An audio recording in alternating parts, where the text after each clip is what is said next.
Every day we wake up to news that reminds us of how fragile life truly is. Today, the world lost four remarkable American legends. People who inspired us, entertained us, and shaped our culture in ways we'll never forget. Their stories remind us that greatness isn't about how long we live. It's about the mark we leave behind. It was a quiet October morning when news broke from Texas. Oscar Wyatt Jr., one of America's most talked about oil magnates and a decorated World War II pilot, had passed away at the age of 101. His death marked the end of an era, one shaped by ambition, controversy, and the unrelenting drive of a man who helped power the American energy industry for decades. Born on July 11, 1924, in Beaumont, Texas, Oscar's story began far from boardrooms and business headlines. He grew up during the Great Depression in a family that knew the value of hard work. Those early years shaped the grit that would later define him. People who knew him described him as a man who could see opportunity where others saw only risk, a young Texan with a quiet confidence that would carry him through life's toughest battles. Before he ever made his mark in oil, Wyatt answered a different call, that of his country. As World War II raged, he joined the Army Air Forces and became a bomber pilot.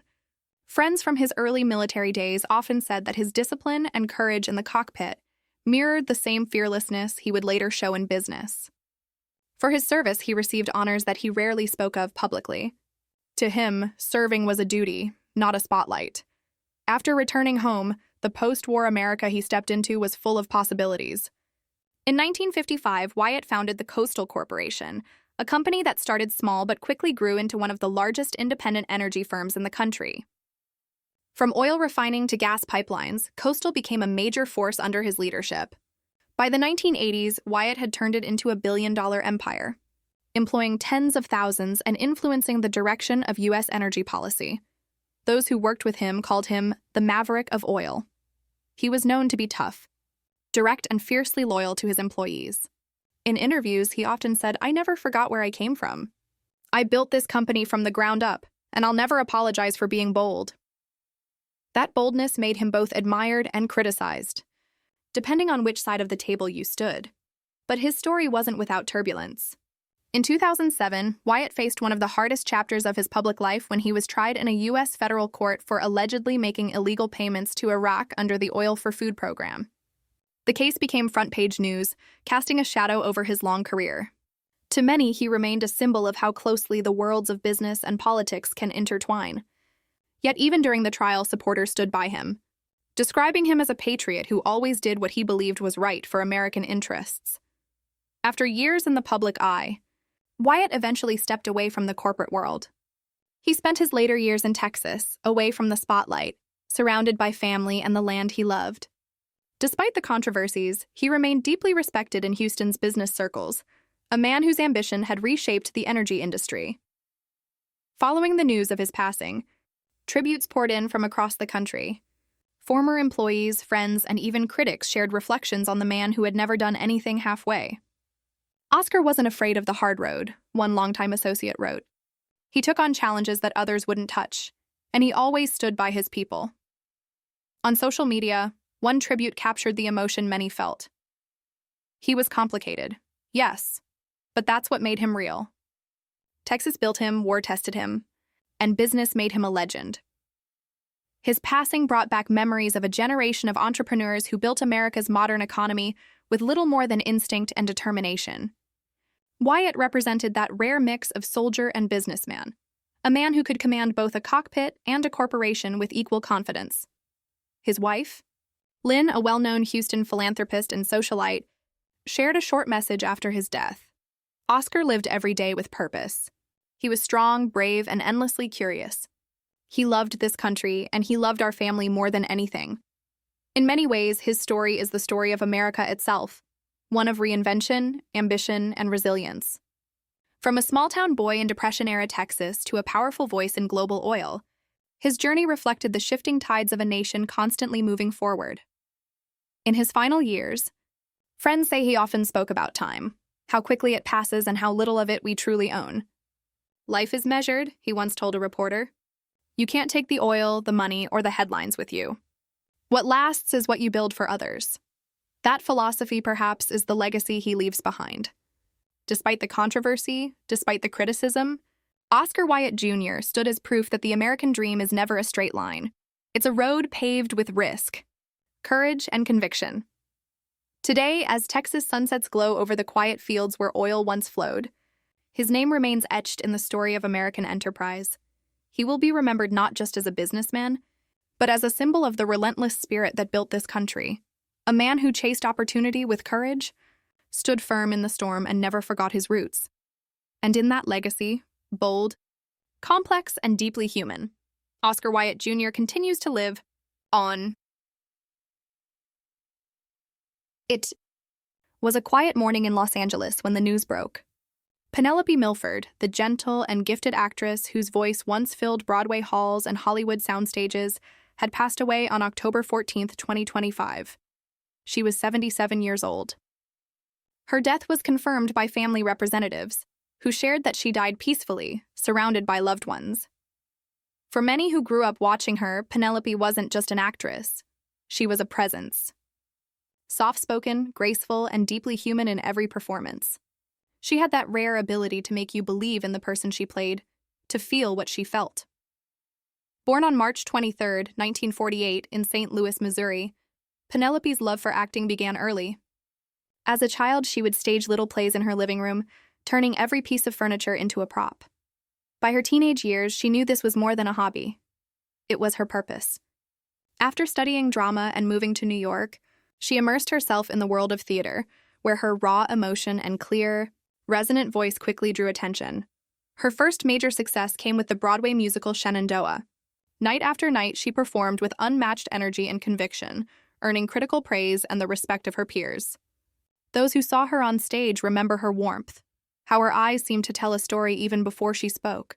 But her defining moment arrived in 1978, when she starred in the film Coming Home alongside Jon Voight and Jane Fonda. Playing the role of Vi Munson, she brought tenderness and pain to a story about love, loss, and the wounds of war. Her performance earned her an Academy Award nomination for Best Supporting Actress. It was the moment the world truly saw her. Critics called her a quiet storm, an actress who didn't need to shout to be heard. Film historian Leonard Maltin once said, "Penelope Milford had a gift for sincerity. You didn't watch her act, you watched her feel." Throughout the late 1970s and 1980s, Penelope continued to shine in both film and television. She appeared in Heaven's Gate, The Burning Bed, and Miss Lonely Hearts. Though many of her roles were supporting, she had a way of turning small moments into lasting memories. Every line, every glance carried emotional weight. Colleagues often spoke of her kindness on set. She was patient, humble, and always encouraging to younger actors. One co-star from Heaven's Gate recalled, "She treated everyone, from the director to the crew, with the same respect. There was no ego, just honesty." In the years that followed, she quietly stepped back from the spotlight. She preferred a private life, occasionally appearing in independent films and stage productions. Friends said she found joy in mentoring young artists, helping them prepare for auditions and guiding them through the challenges of acting. When asked once why she chose a quieter path, she smiled and said, "Fame is loud. Art is gentle. I always chose the gentle road." Those words defined not only her career, but her entire life. After news of her passing spread, tributes poured in from across the industry. Actress Jane Fonda wrote, "Penelope Milford brought truth to every moment. She carried such quiet strength, a rare and beautiful soul." Another tribute from the Screen Actors Guild read, "Her legacy reminds us that power in acting doesn't come from volume, but from truth." Her brother shared a short message online, saying Penelope lived her life with grace and gratitude. She loved people, she loved stories, and she gave her heart to both. Even in her later years, Penelope remained deeply connected to the arts community. She frequently attended theater openings in Los Angeles and New York, often sitting quietly in the back rows. Those who approached her said she was warm and down to earth, happy to talk about her early Broadway days or offer advice to aspiring performers. Away from the stage and camera, she was known for her gentle lifestyle. She spent her free time painting, tending to her garden, and volunteering for small arts charities that supported youth theater programs. She believed creativity was a form of healing, that telling stories could mend broken hearts. In one of her final interviews, she was asked what legacy she hoped to leave behind. She answered softly, If people remember me as someone who made them feel something real, that's enough. Her words now carry a profound weight. Because that's exactly what she did. She made people feel. Whether through her voice, her presence, or her stillness on screen, she reached into the hearts of those who watched her. As time passes, her name might not appear on every headline. But her influence continues. In every actor who chooses authenticity over fame, in every performance that values emotion over spectacle. She proved that art doesn't need noise to make an impact. Sometimes the quietest performances echo the loudest. Penelope Milford will forever be remembered as one of those quiet echoes. A woman who bridged the world of theater and film with honesty, grace, and an unwavering belief in the power of storytelling. She leaves behind a legacy of sincerity, a body of work that continues to inspire, and a reminder that greatness doesn't always shout.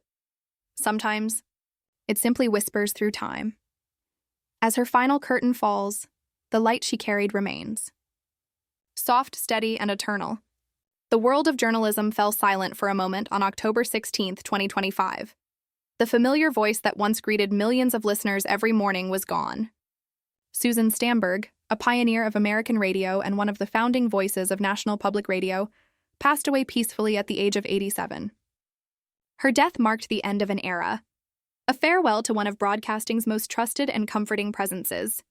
For half a century, Susan's voice was more than news. It was warmth, understanding, and humanity. Listeners described her tone as a conversation over morning coffee. To many, hearing her on the radio felt like being guided through the world by a close friend. Born on September 7, 1938, in Newark, New Jersey, Susan Barbara Stamberg grew up surrounded by stories. She often said her love for radio began as a child, sitting near the family set, imagining the people behind the voices. That spark of curiosity never left her. After graduating from Barnard College, she began her career in public affairs and media, determined to carve a space for women in an industry still dominated by men. Her persistence led her to NPR in its earliest days, when the network was just an idea, running from borrowed studios and big dreams. In 1972, Susan Stamberg became the first woman to anchor a national nightly news program in the United States.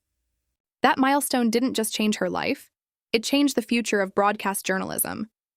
Her presence at the microphone symbolized possibility for women everywhere who dreamed of being heard. Listeners across America came to know her through All Things Considered, the flagship news program she helped shape. Her interviewing style was calm but probing, kind yet fearless. She could make a senator pause, a scientist explain the impossible, or an artist open up like an old friend. Her colleagues at NPR often said she was the soul of the network. Longtime journalist Nina Totenberg once remarked, "Susan taught all of us that warmth and intelligence could coexist in journalism. She showed us how to listen, not just how to ask." Through decades of coverage, wars, elections, triumphs, and tragedies, Susan Stamberg remained steady. She wasn't just reporting facts, she was interpreting humanity. Her signature laugh, her thoughtful pauses, and her empathy turned ordinary interviews into moments of connection. One of her most beloved traditions became an unlikely one, sharing her mother-in-law's cranberry relish recipe on air every Thanksgiving. What started as a small segment turned into an NPR holiday tradition that lasted over 4 decades. Listeners joked that it wasn't Thanksgiving until Susan Stamberg read the recipe. It became a symbol of her personality. Professional, yes, but always human. In 1993, she was inducted into the Radio Hall of Fame, recognized for her groundbreaking role in American journalism. Yet she remained humble. When asked about the honor, she simply said, "I was just doing what I loved, talking to people and listening closely." Her influence reached far beyond NPR. She mentored young journalists, especially women, encouraging them to find their own voice rather than imitate others. One former intern recalled, "She made you feel like your story mattered, no matter how small." She had this way of seeing potential where others didn't. Even after stepping back from daily hosting duties, Susan continued to contribute as a special correspondent, covering art, culture, and life with her signature curiosity. Her reports weren't just about events, they were about feelings, about what made people tick. When the news of her death was confirmed, tributes poured in from across the world. NPR's CEO released a statement saying, "Susan Stamberg didn't just help build this network, she defined it. Her warmth, integrity, and courage will forever echo through our airwaves." Listeners shared emotional messages online. One wrote, "For 40 years, her voice woke me up, guided me through history, and comforted me when the world felt heavy." Another said, "She wasn't just reporting the news, she was reminding us of our shared humanity." Her family shared that in her final days, she was surrounded by loved ones and music, two things that had always filled her life. Her son described her as a storyteller until the very end, still curious about everything. Susan's life was marked by quiet strength. In an industry often driven by noise, she chose empathy. In a profession built on speed, she offered patience. She proved that the most powerful voices aren't always the loudest. They're the most sincere. Her story isn't just about journalism.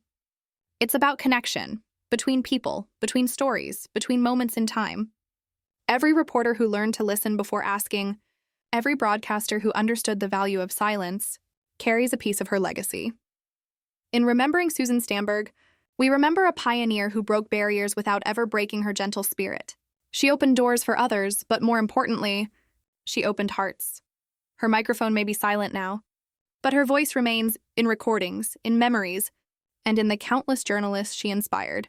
As one NPR producer wrote in tribute, Susan didn't just tell stories. She helped us hear the world more clearly, and in that way, she never truly left. Her presence still lingers in the hum of the airwaves, in the rhythm of every thoughtful question, in the calm between words.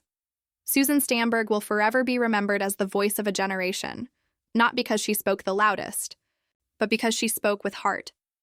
Her story ends as she might have wanted it to, not with applause, but with a quiet sign-off, a gentle goodbye, and the soft echo of her timeless voice reminding us to listen and to care. Hollywood is saying goodbye to one of its quiet architects, the woman behind so many unforgettable faces and moments on screen.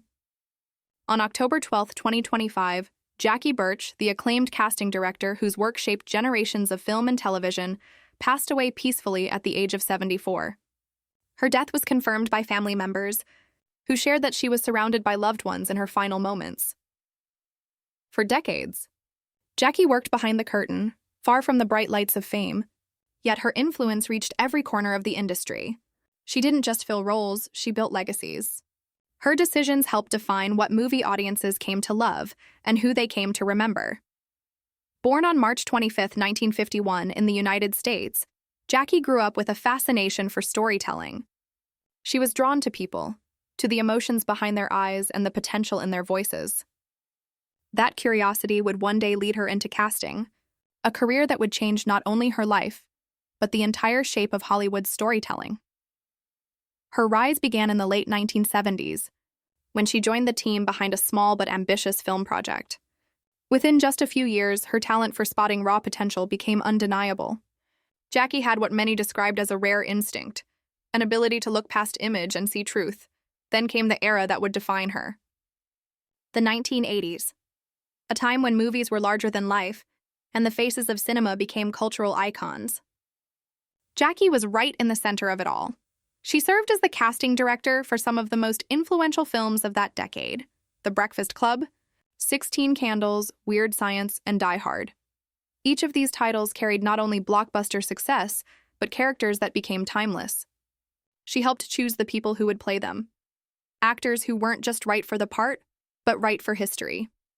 Director John Hughes once said in an interview, "Jackie had a sixth sense. She didn't just see actors, she saw who they could become." It was that intuition that made her one of Hollywood's most respected behind-the-scenes artists.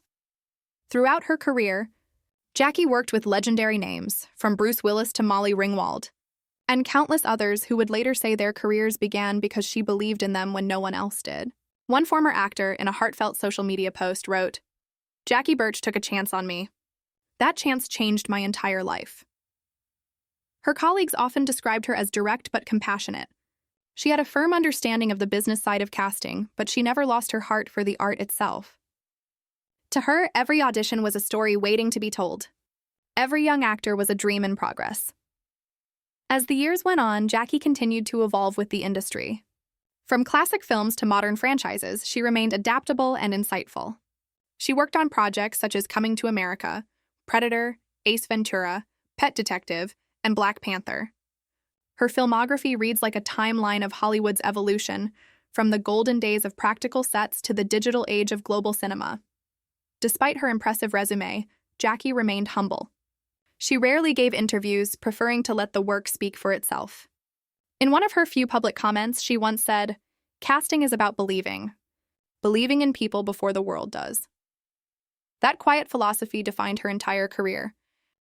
When the news of her death spread, tributes poured in from directors, actors, and industry insiders across social media. Bruce Willis's family shared a post saying, "Jackie Birch was more than a casting director. She was a storyteller." Bruce always said she saw something in him that others didn't. Producer Jerry Bruckheimer wrote, "Her eye for talent helped define an era. She found the heartbeat of every story. Her impact wasn't limited to Hollywood." Jackie also mentored countless young casting professionals, teaching them not just the technical skills, but the emotional ones: how to read people, how to see authenticity, and how to honor an actor's vulnerability. She believed casting was a bridge between dreams and opportunity, and she took that responsibility seriously. Those who knew her personally describe her as kind, funny, and deeply loyal. She had a warmth that made every room feel lighter. Friends say she loved old movies, long dinners, and quiet evenings spent reading. To her, life itself was a performance, not to impress, but to connect. In her later years, Jackie continued working from her home office, helping on projects remotely and advising younger filmmakers. She often said she was proud to have seen the industry change. More diversity, more stories, more chances for voices that had once been ignored. She believed that true casting was about giving everyone a chance to be seen. Her family released a short statement following her passing. Jackie lived for the stories. She believed in people, always first, always fully. We take comfort in knowing her light lives on through every film she touched, and indeed, her light does live on. Because behind every great film is someone who believed in its cast before anyone else did. Behind every iconic role is a person like Jackie Birch, quiet, focused, and fiercely dedicated to bringing the right people together. She may never have stood in front of the camera, but her fingerprints are on every frame of the movies we love. From John McClane's first steps in Die Hard to the unforgettable friendships in The Breakfast Club, Jackie's choices helped define cinematic generations. Her story reminds us that not every legend wears a spotlight. Some shine from the shadows, ensuring others can find their light. As Hollywood reflects on her passing, one thing is clear: Jackie Birch changed the way stories were told. She helped shape a generation of actors, directors, and dreamers. And though her voice was quiet, her impact was resounding. She will forever be remembered as the heart behind the cast, the visionary who saw possibility in every face, and the woman who helped turn talent into history. As the credits roll on her extraordinary life, one final truth remains: Jackie Birch gave the world its stars. And through them, her light will never fade. Every day we wake up to news that reminds us of how fragile life truly is. Today, the world lost 4 remarkable American legends, people who inspired us, entertained us, and shaped our culture in ways we'll never forget. Their stories remind us that greatness isn't about how long we live. It's about the mark we leave behind.